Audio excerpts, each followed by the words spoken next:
Hello, everyone. How's everybody doing? Hello. Yes, that helps me. Thank you. Keep interacting. Hope everybody had a good lunch. Welcome. Thanks for coming to my talk. I'm Annanay Agarwal. I'm a software engineer at Grafana Labs. And today I want to talk to you about auto-instrumentation for GPU performance using eBPF. This is Nicola. He helped a lot with the making of these slides and this talk, but he's not able to make it here. So he gets a tribute. Cool. Timer's clicking. So a little about me. I am the founding engineer of Grafana Tempo, which is a distributed tracing backend. It's open source, highly scalable. I worked for a couple of years on Tempo, and then I moved on to the next shiny thing, which is AI and LLMs. So now I'm on the AI team at Grafana, and I use LLMs to do root cause analysis whenever an alert fires and things like that. I did my undergrad not too far from here. Actually, I went to IIT Hyderabad. That's the campus. There's a lot more buildings now, but there were very few when I was there. I also really enjoy Formula One. Any Ferrari fans in the house? Woo! And wow, okay, that picture's not rendering nicely, but recently I've gotten a lot into pickleball. I know it's a growing sport here as well. It's the state sport where I live. Yeah, really looking forward to more of that. So yeah, let's do a quick show of hands. I assume you're all here because you want to monitor GPUs. You're running GPU deployments at scale. But just curious, how many of you are actually running GPUs in production? Wow, that is a large number. So if there are any job seekers in the crowd, find these people. There are some really well-funded AI companies. They'll probably offer you some good positions. Cool. So I'll set the context for this talk. So in the first half, we'll talk about the challenges with deploying GPUs to production and the existing ecosystem of observability tools to monitor them. And in the second half, we'll talk about an experimental proposed solution using eBPF and Grafana Bela. Cool. And with that, meet Randy. So Randy is real in that he has a YouTube channel where he does comedy and is really cool. Like, I'm a fan, but this is not an endorsement. For the purposes of this talk, we'll assume he's a Silicon Valley entrepreneur who's raised money to start an AI lab. And with that money, he's gone out, bought a fleet of GPUs, and he's passed them off to his teams for them to run workloads on. So typically, the way this is done is that we have a scheduler that keeps tracks of which GPUs are alive and healthy and are connected to the network. And different teams submit workloads to this scheduler. So these could be short-running tasks like live inference or super long-running tasks like model training. And the scheduler kind of decides which GPUs are capable of handling these workloads, and then it schedules them on these workloads and so on. But after a couple of days of running this, Randy's team starts complaining that GPUs are on fire, our model trainings are stuck, they keep repeatedly getting stuck, or our live inferences are very slow. And turns out this is actually a very common problem. So this is a screenshot from Facebook's Llama paper that came out in July 2024. And they talk about how they trained the Llama model on like 16,000 GPUs over a period of 50-something days. And they had several interruptions, like the training just stopped. And you can see they classified those errors in different categories. And you can see that GPUs are like they're right up there, like a large, significant percentage of the training halts are because of GPU failures. So now like Randy's running this AI lab, and he wants to monitor these GPUs while all these errors are happening. What does he do? Same thing that all of us would do. He goes to Google and says, how do I monitor a GPU?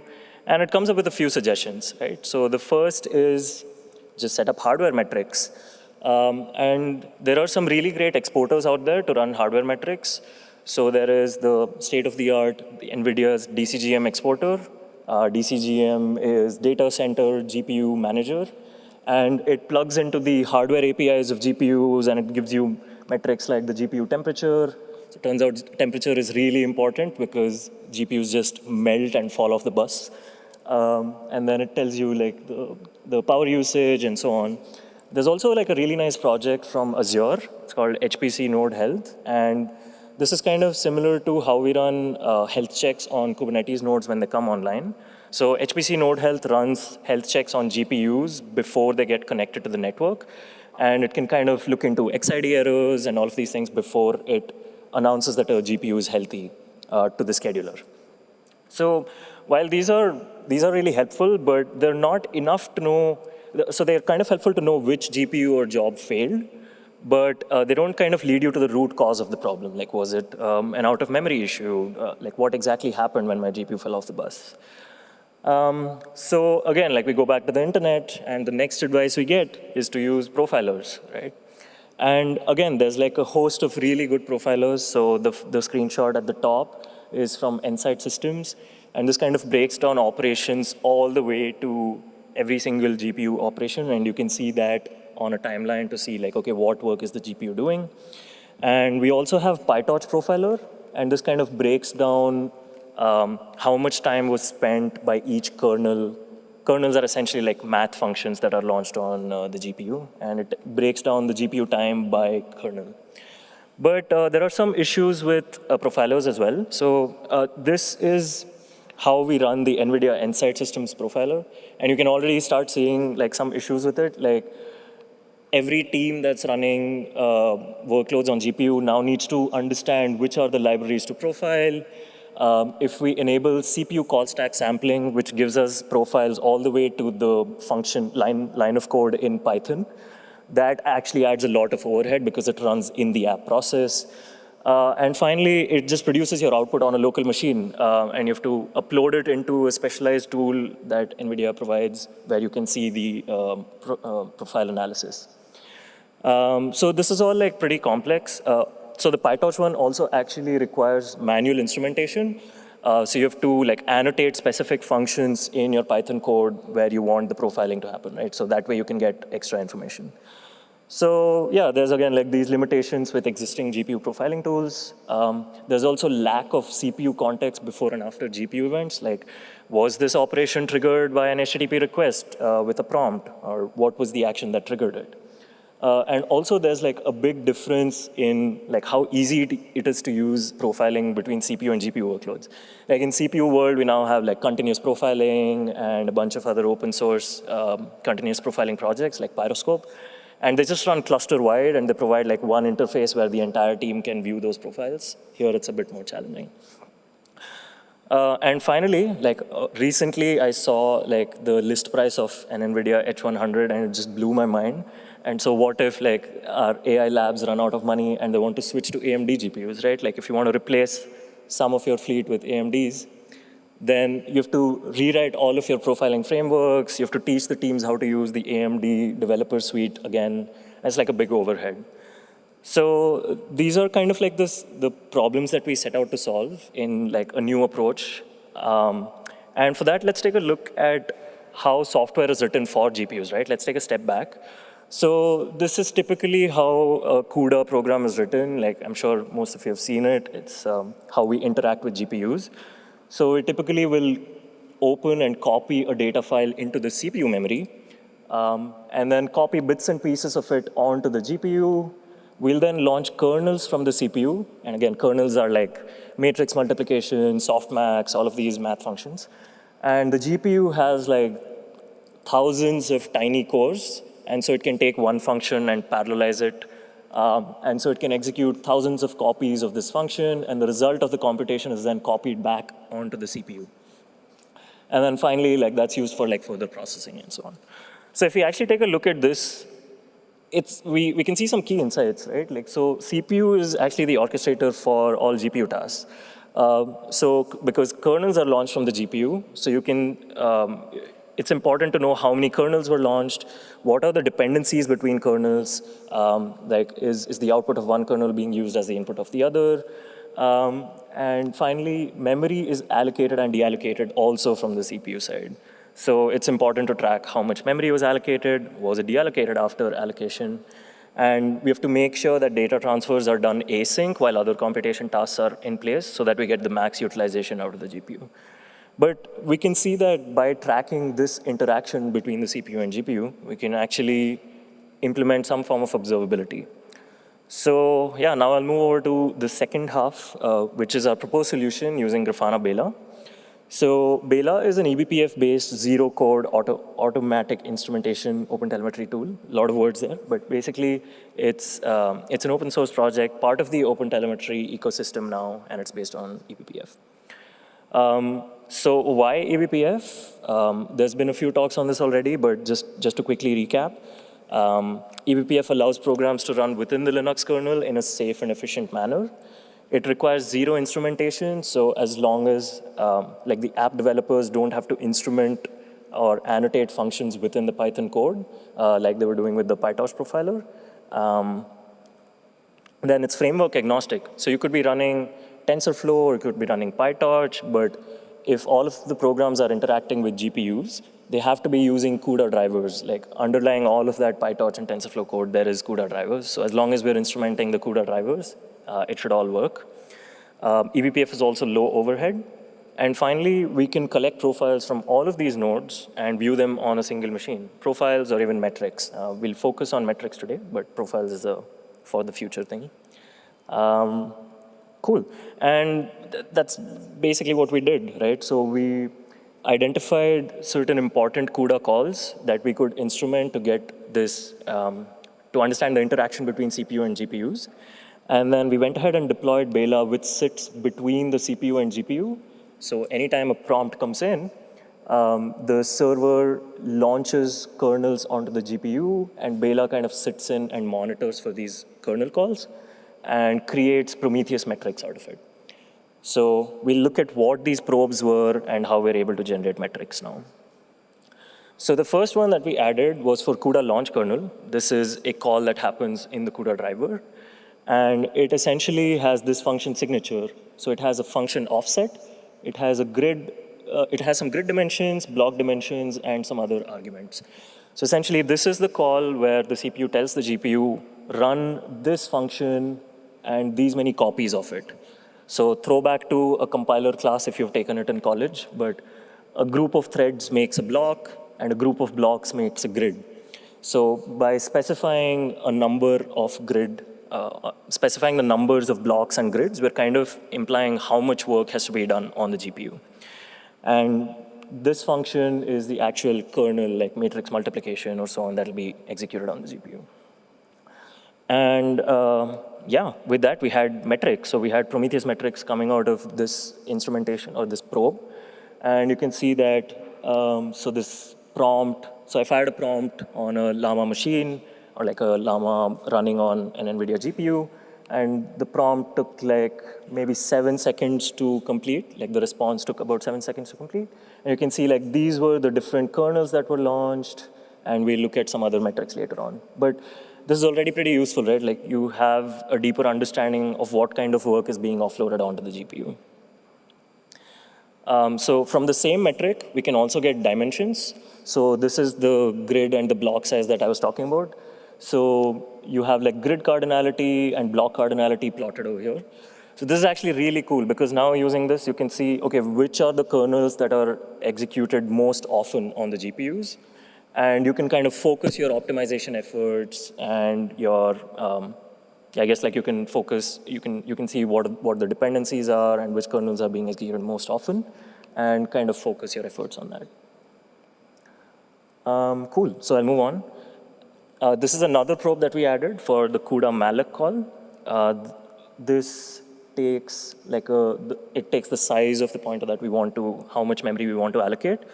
But after we added this, it was kind of useless, because we realized that CUDA, it seems to pre-allocate a set of memory on startup before the prompts are even submitted to the server. So this probe wasn't giving us any data, and we were like, is this broken? But actually, turns out we would see a spike when the pod would get allocated, on the GPU node, and then no data from it after. A more interesting probe was the CUDA memcopy. So this takes the size of the memory that we want to allocate, and it also takes the source and destination. So that's like, do we want to copy data from the host to the device? The host is the CPU in this case, and the device is the GPU, or the other way around, right? And so this is, again, a graph where we plotted this, we plotted the data coming out of this metric. So I don't know if it's visible all the way at the back, but the green ones are actually device to device, and the yellow one is device to host. The yellow is barely visible. It's between the green and the blue bars. So you can actually see that the data copied back from the GPU is actually minuscule compared to how much data is pushed onto the GPU. So like very interesting. I did not know about all of this, so it was cool to see all of this in action. And like this is, so this is like anytime you fire a prompt, you can see that the memory copies are going up, and you can use that for your optimizations. Cool, I'll keep moving. So, okay, now we have all of these probes, and we are getting data out of this. Now, this is like a really cool thing that is an actual use case of these probes that we added. So a few months back, there was some research that came out of a few different labs. So the one at the top is from the mega kernel paper that came out of Stanford, Berkeley, and a few other US West Coast labs. And the one at the bottom is Mirage Persistent Kernel, or MPK for short. And this came out of CMU and a few other like US East Coast labs. They both came out around the same time. You can see like May here and like June over here. But they kind of tackle the same problem. So in this paper, they noted that most of the AI workloads now, they are kind of like a series of very small kernels executed one after another. This is kind of like the equivalent of microservices world for the GPUs. So it's like you have a lot of tiny services that are doing a very small set of actions, but you have a lot of data shuffling once these operations are complete to like copy data from host to device or device to device. And essentially the idea behind those research papers was, what if we can like sort of fuse all of these kernels into one big mega kernel? And they didn't have a picture in the paper, so I pulled up a mega kernel from ChatGPT, and this is a banana to scale. But this was really cool. Like I thought, like Nicola and I were working on this, and we thought this would be really cool if we could actually see the impact of these fused kernels, and if we could track the performance using the probes and the probes that we added in Bela. So let's actually see that. So the next 5 slides are just graphs, so I need everyone to pay close attention. So this is a node running a GPU, and we can see that the GPU utilization is about 60%. So this is running a Quen model family. I don't remember exactly what the model is, but it's essentially just running a loop with a prompt that's firing on a node that has a GPU attached. And these are the metrics that are coming out of an off-the-shelf exporter. So we don't have any Bela metrics at the moment.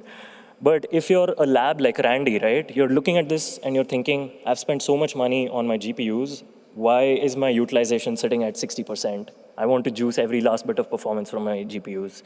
So what we did was we combined these metrics that are coming out of a standard exporter with the metrics coming from Bela. So everything you see in the red box at the bottom is coming from the probes that we added in Bela. And here you have some other information like the number of kernel launches per second, the data copies, and the grid size, right? So these are going to be really important. What we did was we used MPK, which was from the CMU labs, and we kind of fused those kernels. They have a compiler where you can fuse those kernels and run it on a GPU. So we kind of tested that, and voila.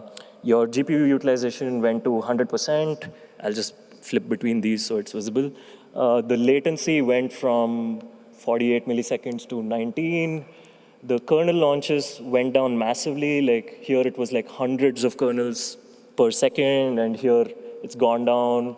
And interestingly, you can also see that the grid size, what was previously like 800, 900-ish, has now shot up to 3,000-ish. So essentially, like this is a proof that the metrics that we've instrumented can be used for optimizations and that these actually work. So that's happy Randy on the corner over there. We also tested the other paper that came out of Stanford. That experiment was extremely expensive because it ran on an H100. And while I was trying to deploy an H100, I made an incident where I brought down an entire cluster, but that's a talk for a different day. So this is another node with an H100 instance installed this time. And this time we're running VLLM with Llama 3.2. And again, same story, right? Like we have 48% GPU utilization. I don't know why the bar is at 100, but it's actually 48. We have like tens of kernel launches per second with the grid size sitting around 100. And there's also like a lot of data copying happening. And we use the mega kernel library to compile those kernels into one big mega kernel. And the results are that GPU utilization went to 100, kernel launches went down, grid size, which is how many copies were launched, went up massively. Data, memory copies reduced a lot. So you can kind of see the impact of that fused kernels. So yeah, that was kind of like the demos that I wanted to show. But just to quickly maybe touch on profiling, we have a couple of minutes. But so with this, we spoke mostly about metrics today, but because we have access to the function and we have frame pointers, we can actually do profiling also. We tried doing this, but something is broken. Like we're able to get PyTorch kernels and we're able to get VRLM kernels profiled, but the rest of the stack is just missing. I think the frame pointers got optimized away, so we're not actually able to traverse the whole stack. We will probably work on that if there's more interest. In the future, profiling could look something like this, where you're able to see the complete call stack from the like kernels that are launched on the GPU all the way up to the line of PyTorch code that you wrote in Python. That'll be pretty cool, I think. So yeah, it's not a bed of roses. There are some limitations. There's limited information available on kernel execution time. So what this means is that even when kernels are launched on the GPU, it doesn't necessarily mean that it'll execute instantly. The GPU does some sort of scheduling. It could be waiting to pack enough kernels together so that it can make like a forward pass in one shot. So the time that we see on our latency metrics need not necessarily reflect the actual runtime on the GPUs. Also, eBPF doesn't have access to GPU hardware APIs, so things like temperature or SM utilization is not something that eBPF can do, so it'll have to be used in conjunction with something like a DCGM exporter or any of the other exporters that you can. Yeah, in the future, I'll quickly touch on 2 points. So right now, we only have CUDA probes, but I showed what if AMD GPUs are needed in the AI lab. We don't yet have like AMD probes yet, but maybe we'll start off with NVIDIA, and if there's enough interest, we can go to AMD also. And finally, it would be very interesting to capture the context before and after GPU call. So Bela is capable of doing that. Bela can track like which processes are creating what kernels, so it can also keep track, oh, there was an HTTP request that came in with this prompt, and this prompt actually launched these kernels. So you can use that to also optimize your prompts. You can do things like cost attribution. So you can say, this team is running all of these prompts and is taking X amount of cost for these GPUs. So all of this also interesting work can be added on top of this. I want to wrap up with like a really interesting article that I read on this. So it's called A Hitchhiker's Guide to the AI Bubble. And essentially it talks about like this thing that we're all seeing, like there's a lot of hype around AI and what's going to happen. But one interesting thing that the author writes is that he started coding again last year for the first time in 13 years. And not because he believed AGI is coming, but because the tools got really useful. And finally, we are now able to write, I mean, I'm not a front-end developer, but I can leave cursor with a task and I can come back to a fully finished UI. And also, like somewhere between the 560 billion in AI infrastructure spending, something genuinely revolutionary happened. Machine learning became boring infrastructure. So whether we like it or not, for good or worse, it's here. There are thousands of GPUs deployed across AI labs everywhere now. And the cost of these is becoming more and more important. We are going to start paying more and more attention to the latency of these APIs and what operations are performed underneath. So in a sense, we need better observability tools for this whole ecosystem. Yeah, so just put that up there. With the rise of expensive hardware deployed by companies, it's important to have good monitoring tools. eBPF can be one solution to close the gap between traditional GPU monitoring and modern solutions that are available for like the cloud native world, for instance. And then finally, tracking CPU-GPU interaction with eBPF can help LLM developers understand the behavior of their models better. So this was kind of what I wanted to leave the group with. And with that, yeah, I think we have 5 minutes for questions if there are any. Thank you so much.